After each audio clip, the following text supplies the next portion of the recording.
everyone. Welcome back to the Visibility Factor podcast. This is Sue Barber, your host. Today, I am thrilled to bring my guest to you, Angie Callen. And she is doing some great things, helping people with career change, job search, transitions that they're going through. And I know she's going to have a wealth of great ideas and suggestions for everybody. So welcome to the show, Angie. Sue, thanks for having me. I'm excited. I am too. So let's just have you do a little introduction of yourself so that everybody knows a little bit more about your background. Sure. So you gave a good little teaser.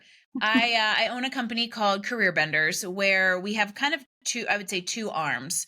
One is very much rooted in professional development and career services for professionals of all levels, with a really heavy focus on kind of job search strategy and some career change. I focus primarily on the executive level and with engineers because I used to be one.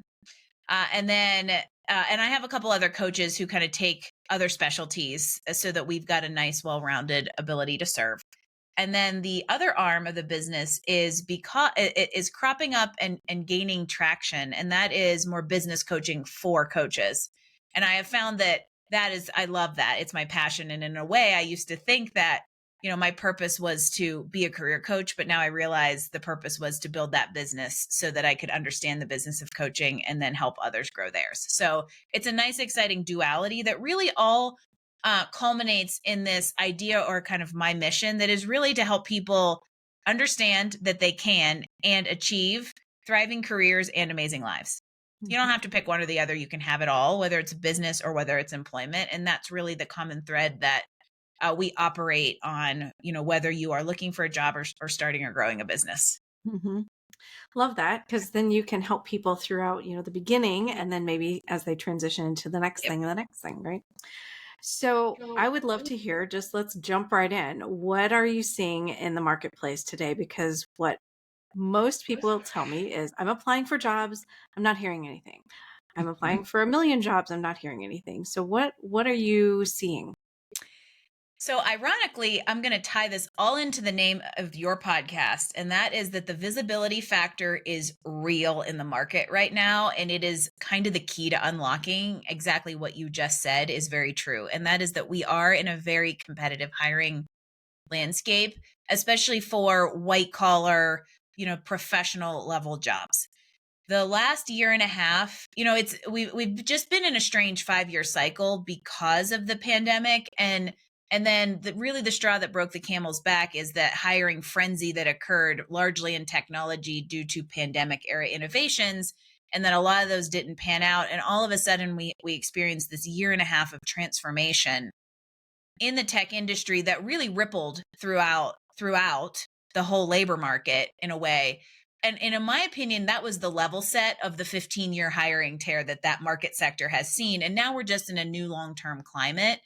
And some of the residual bottlenecks that came from large layoffs in 2023 are still kind of impacting those job searches and clogging up the application stacks. I think that's starting to wane a little, but the fact of the matter is that I think that we're in for, a longer than we'd like, very competitive market where job searches are no longer 6 weeks, they're 6 months. And that's the reality of it. And so what I usually tell people, because I have that conversation 7 times a day, so and really in my mind, it's setting realistic expectations and also setting yourself up to have options and runway. Because the worst thing you can do for yourself in a competitive hiring market is put your back up against a wall, because things are going to get tight really fast. Mm-hmm. And even though it's competitive, it's still very doable. It just is taking a little while, and you have to deploy a strategy.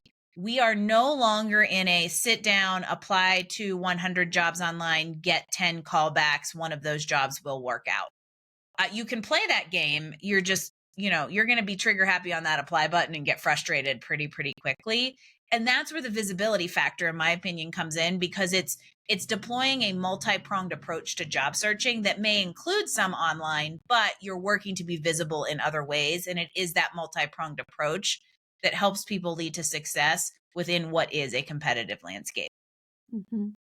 Well, you explained that wonderfully, because I can tell you're talking about it all day long.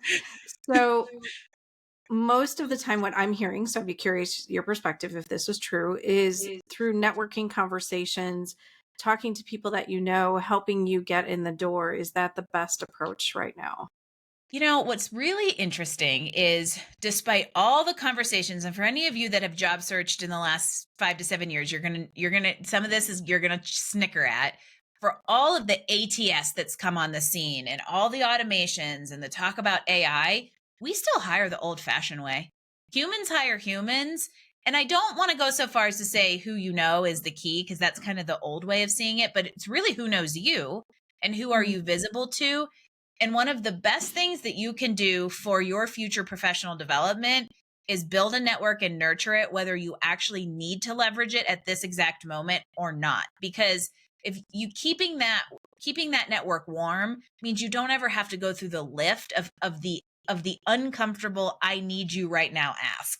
They're kind of Mhm. primed, they're ready, you have a relationship with them, because that is really where the value in job searching specifically is right now. Also where the value in potentially starting a business and building a clientele is, right? That network is kind of your net worth, which is a cliche term that is extremely accurate in this current climate.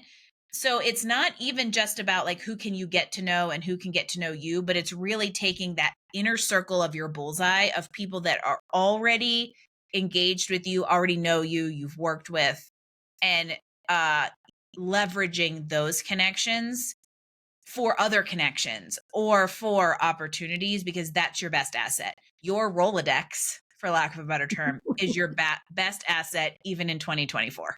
Yeah.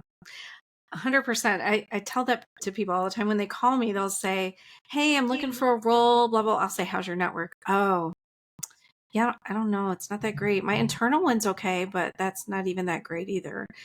And I'll say, "That's like one thing you have to do always, no matter if you're happy at your job or not. You just have to keep doing it." So if somebody wants to reach out to someone in their warm network, but still feels a little bit uncomfortable with that, what do you tell people to say? Do you Yeah. have any like great ways to start the conversation on that? Yeah, I'm a big fan of just be a human. And Okay. I'll take what you just said one step further.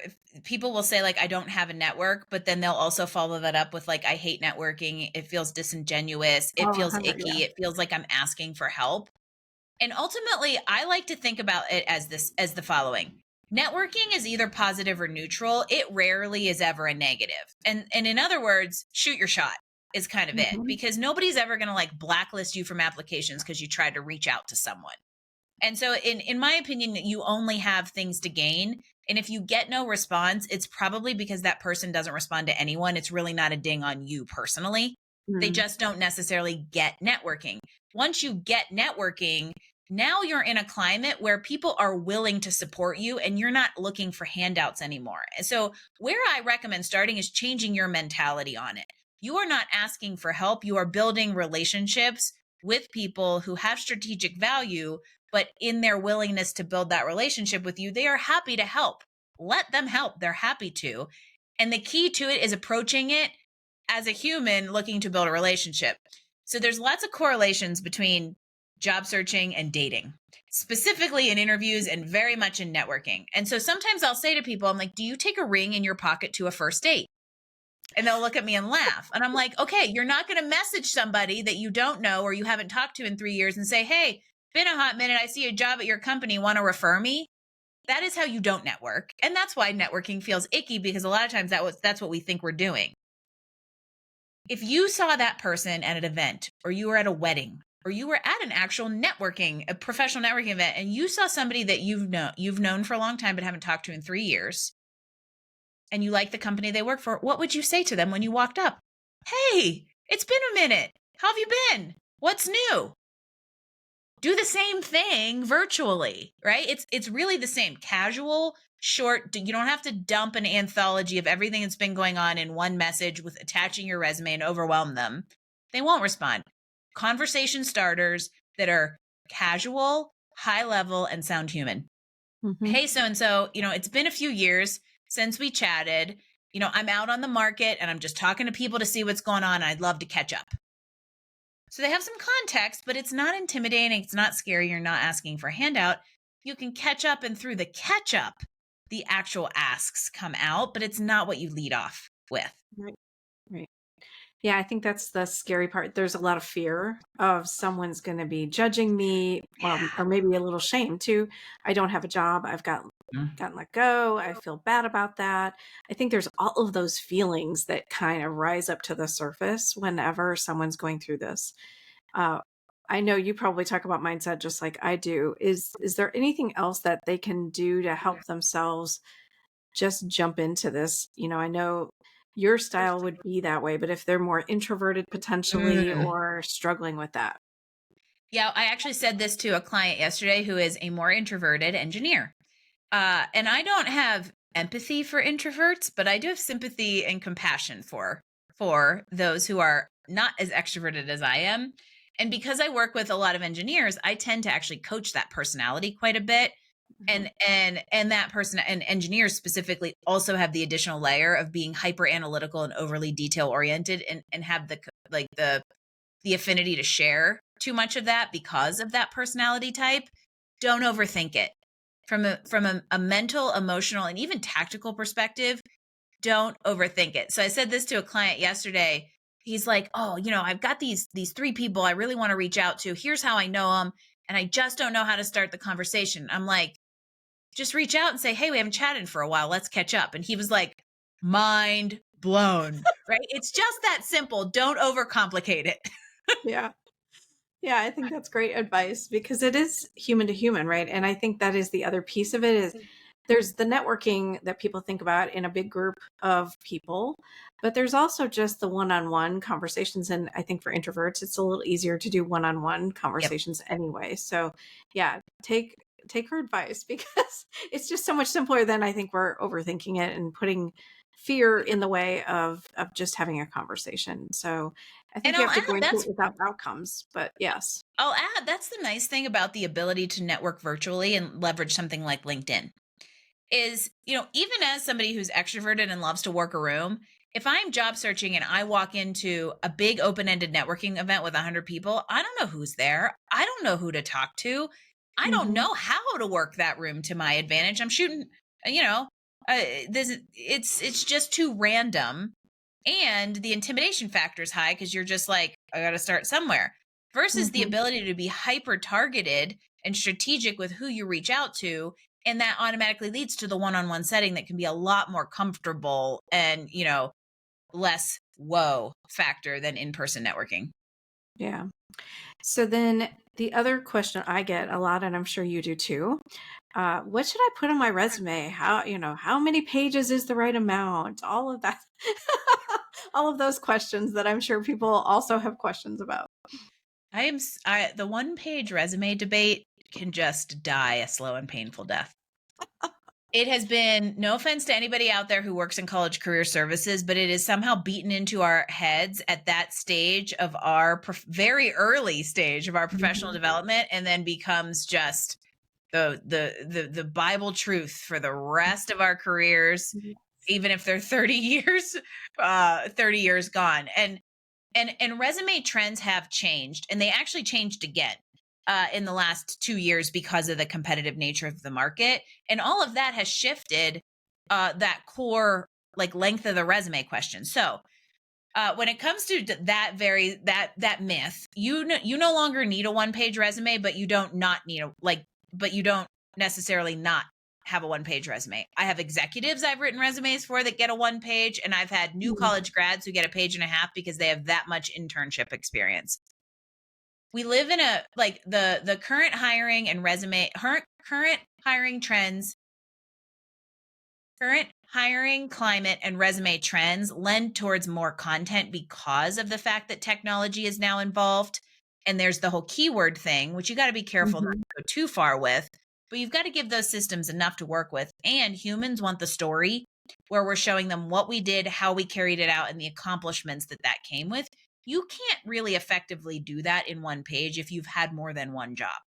And in shoving stuff into one page, now you're either omitting all white space that makes your resume scannable by a human, or you are cutting off content critical to the story.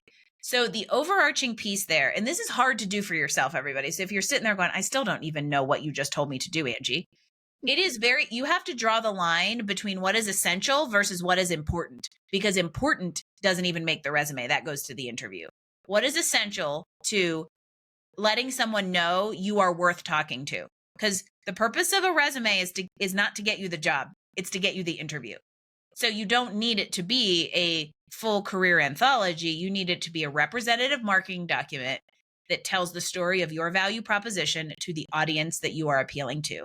And if you can do that effectively, the computer won't matter, the human will find you compelling, and then you will be able to get there and tell the rest of the story in person. Love that. So then are you seeing then that people are, if they, let's just say they heavily weight their resume with the right keywords and all of that, the number of people who are applying is huge. And so maybe just talk a little bit about ATS. So like it's automated tracking systems. Applicant tracking systems. Applicant tracking system. It's essentially, it is a fancy 3 letters to say database. And there's a lot of assumptions and misconceptions around how they work. It is essentially an abyss that a bunch of zeros and ones from your resume in binary data go into. And the system is either designed to scan and parse your data for certain queries. It has been set to parse right up front. Or what's even more common is it goes into that database and then a human decides how to query the database. That's all it is. So the easiest way I've ever found to explain how ATS works is SEO, Google. Because even if you don't understand SEO, you search on Google. And if you have keyword optimized your resume enough for an ATS to like it, you land on the first page of Google. If you haven't done that, you're going to land on the 14th page of Google. What does that mean? It means you still exist in Google. Do you ever look at the 14th page? So it's not like it's booting you out of the system. It's just not positively parsing you into a group that's going to be reviewed by humans. But if you go overboard there, then the human's going to read it and go, holy cow, this is like so gobbledygook. I'm like, this isn't a human that I want to hire. So there's definitely a little bit of a dance there that you have to appeal to multiple different readers within one audience. You may have a computer filter. You may have a recruiter who's looking at your resume for 6 seconds and looking almost the human version of that same query. And then you're going to have a hiring manager who reads it in more detail to see what you've done and how that aligns with the needs. Yeah. I mean, there's so many pieces to it now that are just so different, especially for people who are coming out of a job that they've been at for maybe 16 years. Yeah. And now it's like, nothing works the same as I knew it to work before. So I have no idea where to go with bad it. about that. I've talked to a lot of people, especially even tech people who have job searched and changed jobs, prior to 2 years from today, who will call me and they'll be like, Angie, I'm a CTO with 20 years of experience and I don't know how to find a job. I know how to get a job. I don't know how to find a job. And so don't feel bad about that, because the climate has changed to the point where everyone, even highly sought after candidates, need to have a strategic approach and an intentional approach to job searching, because the chances of just being kind of accidentally found are much lower than they used to be. And so you need to kind of take some control over that. Mm-hmm. Yes. Would you give someone who's just getting started, what would the top 3 things be for them to do? One, have very clear goals for your job search. Lack of clarity is more detrimental to a job search than a bad resume. That will be on my gravestone when I die. Tell us, say it all the time. And part of that is because we're in such a competitive landscape. And this has been the case for the last 5 to 6 years around this, like, storytelling and appealing to the audience is really showcasing your value to that particular role. So you've got to have clear goals so that you can, too, align your personal brand to them. And your personal brand is your resume, your cover letter, and your LinkedIn profile, at least from an application perspective. It's also who and how you network with and how you interview. But to simplify it, have tailored documents prepared that are aligned with the clarity and the goals that you have for the search. Those are the first two things. And then the third thing is I tell everyone to start their job search by reaching out to 5 people they actually know. I don't tell them to go now. That's the strategy now. It used to be let's build the routine around applying online because there was some level of success to be had with that. I make that secondary and I'm like, go start with your 5 best contacts. So clarity, strong personal brand aligned with the clarity, go talk to the first 5 people you think of. Yeah, I love the clarity word. I've been using that a lot with people too, because there are so many options and they're just a little overwhelmed. And I said, people can't help you find a job. Like other people in your world can't help you if you're not clear about what it is you want, because you need to give them some guidance. I'm looking for an accounting role. I'm looking for this type of role. I'm looking for this kind of company or industry. The guidance to other people to help you is so important, but there's a lack of clarity, I would say, in most people when they're getting Yes, started, just because it feels overwhelming to them. absolutely. And again, even if you've had the same job and you're going to go for a similar job, there's still an exercise in clarity there. What level? What titles are they called? What types of company are you going to resonate best at? What makes you unique in that space against other people who have similar experience? Right? There's more work and deep dive there. We mean like a hyper level of clarity around what you're seeking and how you are uniquely qualified and positioned to be appealing for it. And I lost my train of thought. There you go. There's There something you else go. coming. It I could actually show have up an edit. later. I never do this. Ian, I gave you some work to do. He likes to edit. Okay, so I'm sure there's something else that will come up later and you'll remember it and then you can share it. But we'll just cut it off right there. So the other last question I had around this piece, and then I want to jump into your other side of your business, but is interviewing is one of the most challenging things I think people have for themselves, because it's talking about yourself and your success and all of that stuff. So is there any top tips that you give to people in terms of preparing for interviews? Yeah, and to bridge off of what we were talking about around kind of the clarity piece, that has to roll with you across everything that you talk about. And it starts with those informational interviews and being an advocate for yourself when you go out to your network. So when you reach out to those 5 people, the worst thing you can do is say, hey, I'm looking for my next role. Let me know if you hear anything. And I bet you every single one of you listening out there went, oh crap, I do that. You need to be an advocate, and you have to create an actionable way to reach out and allow people to help you. You have to tell them how you want to be helped. And so that's a really important connection across all this, because then they know what to do with you. Nobody, sorry, you're the only one who has your life and job at the top of your mind. And that's the case whether it's your best friend who's going to help you find a job, or whether it's the recruiter facilitating your interview. And you just have to keep that in mind. And it's not because people don't care. It's just because, well, we all got a lot of what to do. So when it comes to the interviewing piece, one, right now, something I'm telling people is to be prepared for longer, more stages of an interview within one process than we've ever seen. And the likelihood of you having to go through multiple interview processes for multiple roles is much higher than it's ever been. What I'm seeing is that because there are so many candidates in pools, recruiters can screen more candidates, which means more attrition between screen and first round. But that probably also means they're taking more people to a first round interview than they normally would, because there are more who are qualified, which means more are going to fall out. So more people are getting to the final stage of interviews and then not getting the job than I've ever seen. And that can feel really, really demoralizing and can knock your confidence. Just know that the silver lining there is the one that you cross the finish line with is going to be the right fit, because that's also the trend I'm seeing.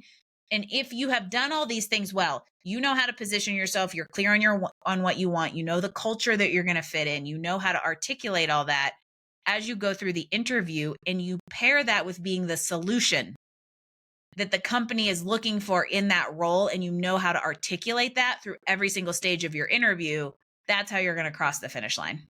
Yeah, love that. And She has an amazing newsletter that she sends out that talks about the career, the economy, all that stuff. So, your website's careerbenders.com, Yep. correct? Yeah, we Okay. send out I think if I knew what I knew now about all the careers available that weren't available 25 years ago when I was deciding on what to go quote unquote be when I decided to be Mhm. an engineer, I would be a behavioral economist because it appeals to my analytical love of numbers, but the psychology of it all is so fascinating, which is why I really enjoy looking at like the labor economy and digging in at a more micro level of what's going on. Because if all you do is just look at, oh, this many jobs were created, or oh, this many jobs were created, you're going to do what the stock market did a few weeks ago, and you're going to Yeah. react. When if you took a step back and looked at the next level of detail there, you would realize it's not just the number of jobs, it's where and what type of jobs are being created. To be nerdy about it, a year ago when we were having, or even 6 months ago, when there were 250,000 jobs and tech people would be like, why can't I get an interview? It's because those jobs were all hourly workforce, hospitality, government type work. And now there's half as many jobs. And I got tech people with interviews coming out the wazoo because that's who's hiring. So you really have to look at market sectors and what the numbers are doing, which is kind of what I unpack in that newsletter. So thanks for that Mhm. little Yeah. shout out. Yeah, I think it's really cool. So I would definitely recommend getting that. It'll give you some insights that you may not be able to get for yourself. And Angie's nerding out on it, so you can take advantage of Exactly. her experience with that. Yeah, I think the other question I just want to ask you real quickly: are you seeing still shifts where, like the more recent generations are talking about going away from college, going into more Mm. blue collar roles than probably we've ever seen in the past, so many years? Is that still a trend you're seeing too? I that definitely was a trend over the last 3 to 5 years. Um and I think there's still some aspect of that and impacted by the fact that trades are screaming for people. And Hmm. also, I am very proud of my education and I value traditional education very highly. I come from a teacher's home. And so that impacts it. So I want to make sure I say that before I follow up with we're likely shifting into an overall professional landscape where traditional education is a challenge because the workforce and the digital age is progressing things too quickly for a lot of traditional education to keep us relevant. For instance, if you have a computer science degree, nothing that you learned in 1996 is applicable to microservices architecture, AWS, and Kubernetes today. It's just not. Hmm.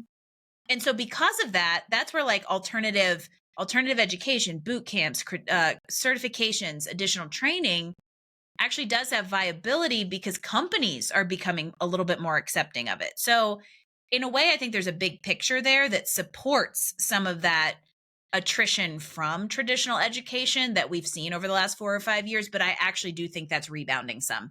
And I think that colleges are now seeing how, because there was some challenges there for a while where colleges and universities were seeing really low application rates and and there was like a high level of risk there. I think that is rebounding just a little bit. And I want to say maybe higher ed has found a way to keep themselves and make themselves more relevant to that kind of long-term, faster changing pace of work and learning. And I also think that younger people are seeing the value of that again, whereas there was a period of time where maybe they didn't see that, and Hmm. all the student loan stuff you hear about also kind of creates some fear there. So I think it still exists. I think it's not quite as prevalent as it was maybe for the last 3 to 5 years. Got it. So let's transition into the other side of your business, Angie. I'd love to hear what you're doing for coaches to help them build their businesses. So if you think I have lots of opinions and get fired up about job searches and career and professional development and the career economy, you just opened a can of worms. Because what I realized through growing my own, I guess, successful, it feels egotistical to say that, but we're just going to use that word, business, is that I am really passionate about helping coaches do the same because we can have more impact that way. And I find a lot of coaches come into the coaching world, regardless of discipline, with a heart and a mission to serve, which is exactly what they should be doing, right? That's why you do this work, is because you do have a heart for it. However, if you don't also build business acumen and treat it as the entrepreneurial endeavor it also is, your business will only grow to a certain extent, which limits not only your own personal financial abilities as an entrepreneur, but it also limits the impact we can have. So the stronger business you build, the more you can serve, and the more you can actually carry out the mission that brought you into this at the very beginning. And I find most coaches don't have that natural acumen. And I came into coaching looking at this more as a business and an entrepreneurial opportunity, knowing that's what I wanted to do and that coaching was something I had a propensity for. And all of that came together into really loving the intricacies and the unique ways coaches can build businesses around their specialty, who they want to serve, and the unique intellectual property they bring to it. And that's where then again the engineer nerd puzzle builder comes out in me and goes, "Ooh, how do we take all of that and put it together into something that really appeals to who you want to serve and becomes a solution for them?" And so that's where I really focus on the business coaching, is taking coaches who I mean, are 0 to 1, right? They want to start and have to figure it out. But even more so, people that have a foundation and they've proven their concept, and now they're like, okay, how do I build this into like 6 figures, for instance, and figuring out how we maximize all of the assets that they've built. Yeah, I think that's the group too, right? That they come in wide-eyed and excited. And in coaching schools, they don't really teach you about how to start a business. So Yeah, they teach you a lot yeah. about coaching, which is great. I think I had one 4-hour class that said, "Here's how to start a business." I was like, that's not really enough. So thank goodness I've run into a lot of people and it came from business, which is great. But Yes. I think that is a scary thing too for coaches, because they do want to focus on helping clients. And it's hard to like pull yourself into two, right? To focus over here on clients and to also pay attention to what's happening in your business. So, are there maybe top 2 or 3 tips you would give to a coach to start to think about from their business standpoint? One of the first things I do with either somebody who's new and wanting to start or somebody that's already in business is I bring it all back to who are you serving and how do you want to serve them? Because I find a lot of times we kind of start at step 3, but all roads Mm-hmm. end up leading you back to who am I serving and what do I want to serve? So we say I want to be a career coach and I'm going to do this kind of work. I'm going to write resumes and help people job search. Or I want to be a health coach and I want to help with nutrition and fitness plans. Or I want to be a life coach and I want to help, people have better quality of life, right? We start with the like, what do I want to help instead of who is it for and how does that look? Sometimes we can call it the scary 5-letter word, the niche, but there's lots of misconceptions around the niche. But for lack of a better term, bringing it all back to who is at the heart of your work, because then you can create messaging and solutions and programs and offerings and services that really align. It's almost very similar to our conversation around clarity in a Mm-hmm. job search. Isn't that funny? Mm-hmm. All the Isn't it? parallels and getting hyper clear so that you can develop a business brand and an entrepreneurial brand that aligns with them so that they understand how you're going to help them with their nutrition and fitness, how you're going to help them with their quality of life.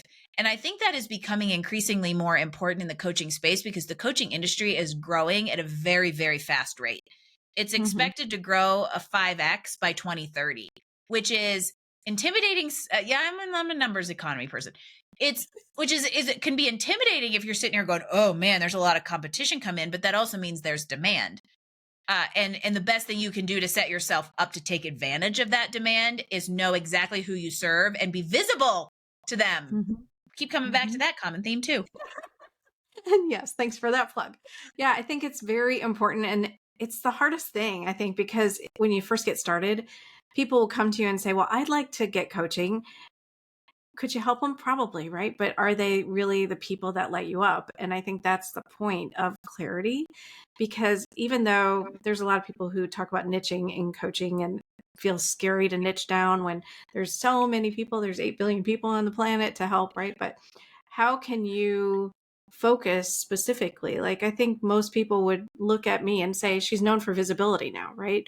But that was not true in the beginning. Yeah. I would have helped any person who came along at that Same. moment.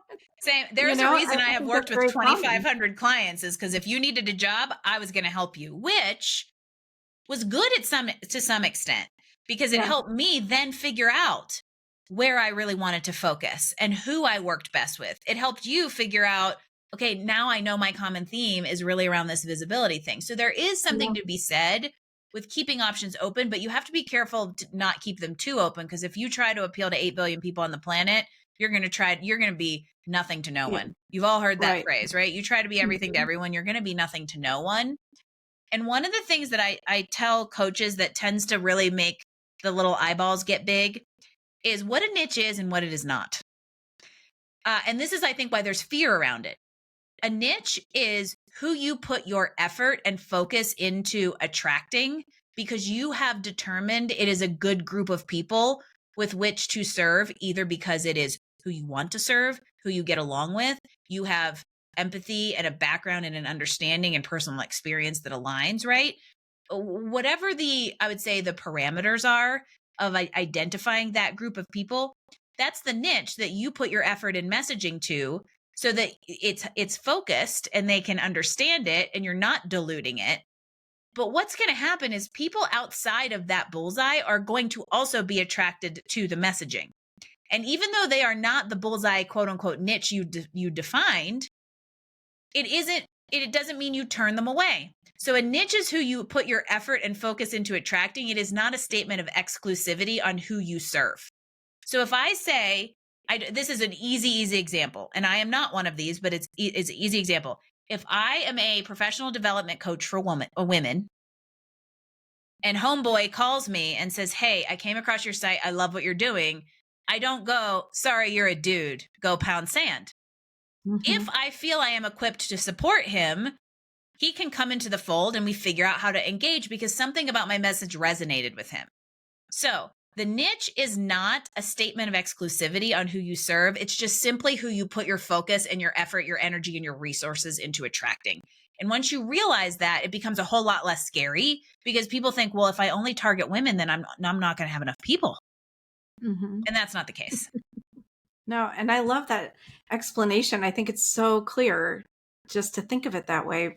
It's I love all of that. I love it. And Love it. it's the same as you. It's like, these are all things that I did not know this 7 years ago. These are all things that, like, in hindsight, I was like, okay, I'm realizing how this works now. And Mhm. so Mhm. if you're new out there and you're like, oh crap, I didn't know this stuff. These are the things that evolve with you. Your niche will change, your focus will change, your capabilities will change. I didn't work with a lot of executives when I was younger because I needed to build skills, I needed to build my confidence, and I needed to build my wherewithal to be able to serve them and feel like I had the value to them. Mhm. And so all of this stuff is not set in stone. It's simply finding a starting point that helps you build traction to grow your business and learn and then evolve over time. Yes. Yes. We're all learning all the time, and we're just incorporating those new learnings in every single day to what we're doing. So, oh my gosh, I could talk to you all day, and I am excited to go on your podcast next because Yay! we're going to have a great conversation. So, I want to transition us into the Rise Up and Be Visible quick tips. These are 4 questions that I ask every guest, and I'm excited to hear your answers. So, what is visibility, and why did you answer that way? Ooh, I always love when people are like, Angie, quick tips. I say nothing in 1 minute or less. Come on, Sue. To me, visibility is the is standing out in front of who you want to stand out in front of in the way you want them to perceive you. Ooh, very good. See, that was very concise. You did it. Sweet. Uh, what are the things you are doing to be visible? I'm like putting on my little resume writer hat over here. Like, how do I say that in 3 less words? I am I am leveraging, I mean, LinkedIn is a very specific first thing that comes to mind as a platform of authority where I have built that visibility in front of the people I want to stand out in front of. And I am mixing up my media and the ways I leverage that platform to stand out in front of my audience in different ways. Mm, The second thing is I am owning my authenticity across all of my content. And I've realized how important that is just in general in the coaching space because it will attract the right people to you. But also as AI and the digital age just increase, I think it's even more important for us to be authentic and clearly human so that people can connect with us. I think we crave that. So Mhm. so being authentic, especially in the platforms where I stand out. And then the third thing I am doing is working on kind of my own development as an entrepreneur and challenging myself to create programs and different options and opportunities for the people that I know I want to serve. Mhm. Love that. What is the best career or leadership advice you've ever received? Oh, I'm going to go back to something we talked about earlier, and that is once you start networking, never stop. Yes, I think that's a very sound advice for everyone to take advantage of at this point in the world. And then last question is, what is a book you would recommend to the audience? Oh, well, if you've gotten this sneak peek of the video, I only have one over 100 behind me. Yes. Um, I I know, The Alchemist. I I love love that The book. Alchemist. It's a quick read. I read it every year, and it's something you can read in a couple hours. But the reason I was going through like three other, and I'm like, do I give two? One for entrepreneurs and one for career clients. But I think it's applicable to everyone, and you can take from it a couple different messages and however you read it. But it's really about setting goals and knowing and trusting that they are going to be realized. Love that. Yes, I love The Alchemist. I read Yeah. it, I don't know, probably 6 years ago. So it's a good reminder for me to pick it up again Yep. and read I it love when a again. book comes up like recurring. I'm like, well, I guess I got to go read that again. Exactly. I thought I read it a while ago. Now I got to read it again. Well, I loved our conversation. Thank you for being here. Go check out her website. She also has an ebook for sale on her website if you are interested in that, and courses that she's offering. Anything else that you want to share with people? Well, you mentioned you're going to be on my podcast. So every Monday morning at 10:15 Mountain, noon 15 Eastern. No More Mondays goes live on LinkedIn, and Sue's going to be on there just in a few weeks, hopefully. And so Mhm. it's a great way to kick off your week, get some professional development advice, and hear some stories of people who have figured out how to have that thriving career and an amazing life at the same time. So Mhm. it's a great, encouraging, positive way to start off your week. And since y'all are podcast listeners out there, I think it's a good thing to let everyone know. Yeah, check it out. I'm very excited to do it. I think it's Yeah. going to be a lot of fun for us, and we have a lot of things in common. So we'll have a great conversation. Well, thanks for being here. Thanks so much for what you're doing out there in the world, trying to help people, get back into the workforce or find something new that really lights them up. I think that's so important. So, and helping coaches. I didn't know that was part of your Yeah. business, and I think that's really fun too. So, thanks for all you're doing. Thank you so much, Sue. All right. Thanks everybody for joining today on the Visibility Factor podcast, and we'll catch you on the next one.